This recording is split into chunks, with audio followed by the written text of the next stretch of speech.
आज तर ऑफिस नंतर मी सरळ पोहोचतो चायनामध्ये. तुम्ही जो विचार करता तो नाही, तर आपल्याच माझगावमध्ये आहे एक चायनीज टेम्पल, ज्याचं नाव आहे क्वांग कुंग टेम्पल. मुंबईतलं एकमेव चायनीज टेम्पल. हे मंदिर जवळपास 100 वर्ष जुनं आहे. पण तुम्ही विचार करत असणार, एक चायनीज टेम्पल आपल्या मुंबईमध्ये काय करतंय? तर 1919 साली सी युक कुंग नावाचे एक चायनीज ट्रेडर होते.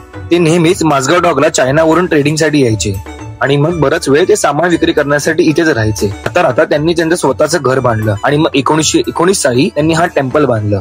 या टेम्पल मध्ये एकूण 2 फ्लोर आहेत. पहिल्या फ्लोअरवर आहेत गॉडेस ग्वाईन म्हणजेच करुणाची देवी, आणि दुसऱ्या फ्लोअरवर आहेत क्वांग कुंग म्हणजेच युद्ध, पराक्रमी आणि त्यांचं प्रतीक असलेला देवता. इथली पूजा करण्याची पद्धत सुद्धा भारतीय संस्कृतीपेक्षा खूप वेगळी आहे. आणि इकडची एक युनिक गोष्ट म्हणजे इथे तुम्हाला तुमचं भविष्य कळते. चायनीज न्यू इयर आणि मून फेस्टिवल इथे तुम्हाला विशेष पूजा आणि एक वेगळंच कल्चर बघायला भेटणार.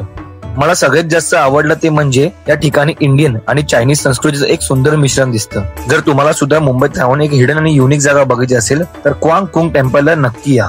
इथे येण्याचं रूट सुद्धा खूप सोपं आहे. हे मंदिर माझगाव मधल्या नवापेंग रोडवर आहे. सगळ्यात जवळचं स्टेशन हे डॉकेट रोड आहे. तिथून फक्त 10 मिनिटाच्या अंतरावर इकडे मंदिर आहे. आणि हा मंदिर फक्त सॅटर्डे आणि संडेलाच 10 ते संध्याकाळी 6:30 पर्यंत ओपन असतं. युनिक आणि ट्रॅव्हलिंग स्टोरीसाठी नक्की फॉलो करा.